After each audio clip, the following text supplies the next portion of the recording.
In this episode's playthrough, we're taking you to the first city. It's the first human colony in Enoch, established by the ECA shortly after their arrival.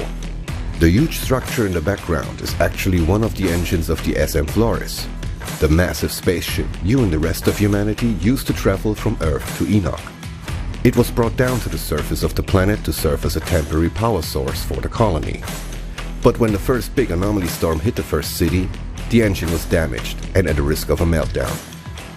And after a few months of initial panic and chaos, that's exactly what happened. The engine's nuclear reactor exploded, blanketing many areas with heavy radiation. With the city having lost its main source of energy, and most of the water and food becoming unsafe to consume, many perished in the aftermath. After the anomaly storms, riots, and decades of war, both inner city and the slums surrounding it have long been abandoned by the authority and most of its inhabitants. This is hostile territory now, and many of them roam around, trying to scavenge for scraps while navigating through the pockets of radiation and monster nests. Our mission here is to find and obtain an old truck, which belongs to an important ECA scientist called Zahedi.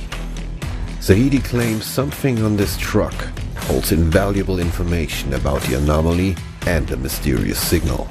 For now, we only faced humanoid enemies on our path. But the first city will introduce us to a new threat, the Perforo. Like most of the monstrous creatures seen on Enoch, the Perforo was a pre-existing species that rapidly evolved by the corruption of the anomaly. And it was one of the first hostile creatures that attacked the colony in its early years. One thing is certain though, their strength is in numbers. Even a battle-hardened outrider is often left with only one option when facing the swarm: run. Let's join our Pyromancer Nova and see what she's up to on her mission to find Zahedi's truck.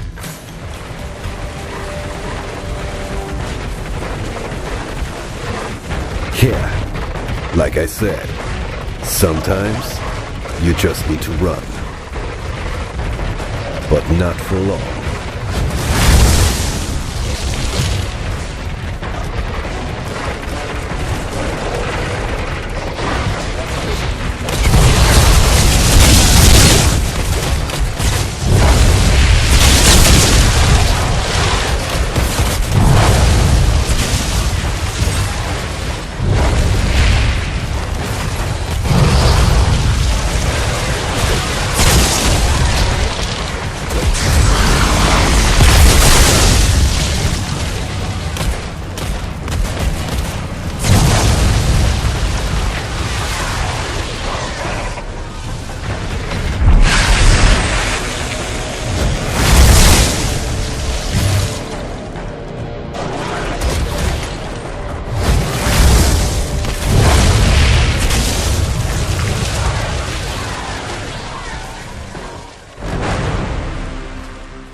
Let's take a quick moment to talk about a pretty important feature: UI.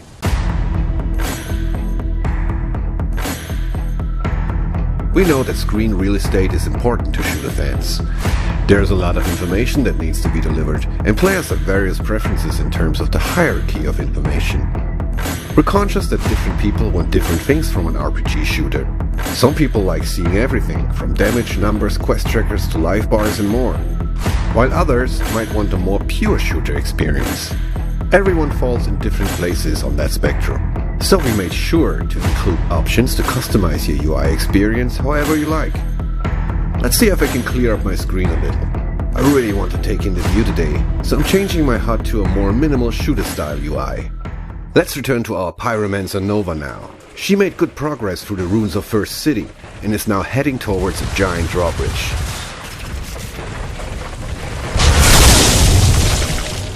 By the way, Perforo come in different shapes and sizes.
make you, Sven. Let's take a moment to talk about dynamic difficulty settings in Outriders. Outriders has a flexible difficulty system called World Tiers that allows you to fine-tune your difficulty setting at your leisure. This means that the game will organically find the right challenging difficulty for you, even if you're a skilled and maxed out player absolutely chewing through the battlefield with fully optimized gear. The idea behind World Tiers is that you can make Outriders either a just here for the story game or a true hell on Enoch experience. It is totally up to you. Generally speaking, higher World Tiers are more difficult as they increase enemy stats such as damage, armor, health, and enemy level. However, you will also gain more rewards, get better loot drops, and unlock more accolades. You'll start on World Tier 1 and scale up as you play the game, depending on your performance. When you eventually get up to the higher World Tiers, you will get to a point where you will need to optimize your gear and build accordingly in order to continue to progress. Let's pull up the World Tier menu here and have a closer look. As you can see, World Tiers can be manually adjusted on the fly, depending on how you're currently doing. You'll gain experience in combat towards unlocking the next World Tier, should you be playing on the highest World Tier possible for your character. This experience is separate from the character level but is accumulated much in the same way. Experience from quests doesn't contribute to World Tier experience, but quest combat does. Where is he? Inside the bunker up the hill. Here's the kicker though. Whenever you die, you will lose a percentage of World Tier advancement. This prevents you from accidentally stepping up to even more difficult World Tiers should you be struggling on the current one. You really need to earn your spurs here.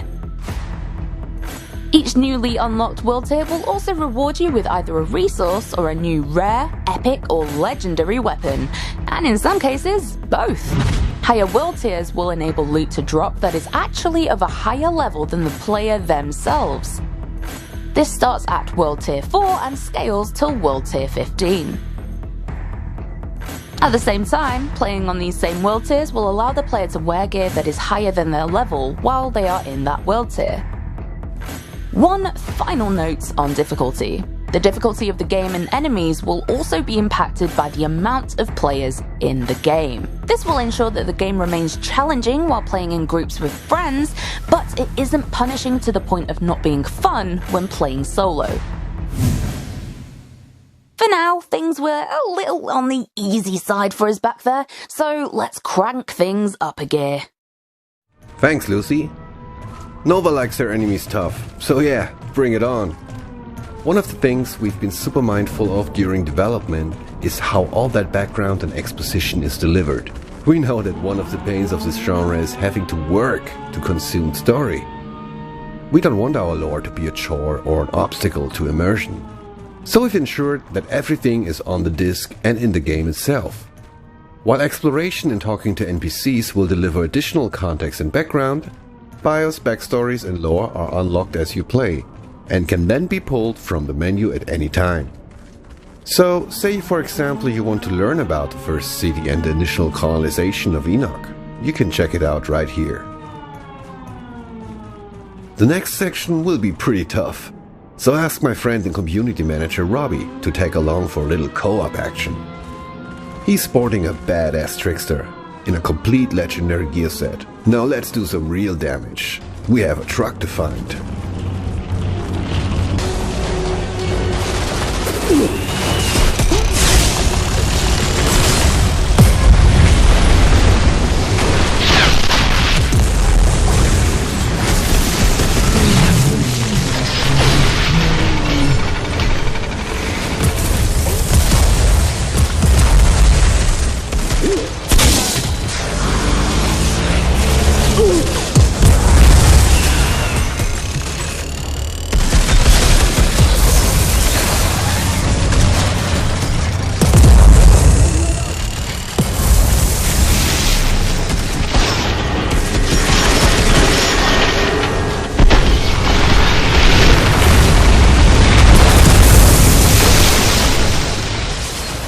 In the interest of time and to keep some surprises for you, we're going to skip ahead a little now.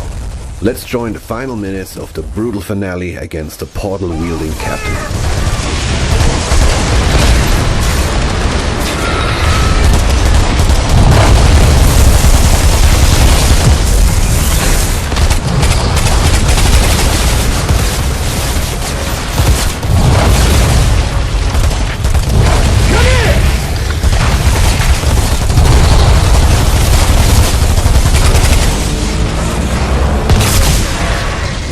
have it. The captain left us a nice piece of armor.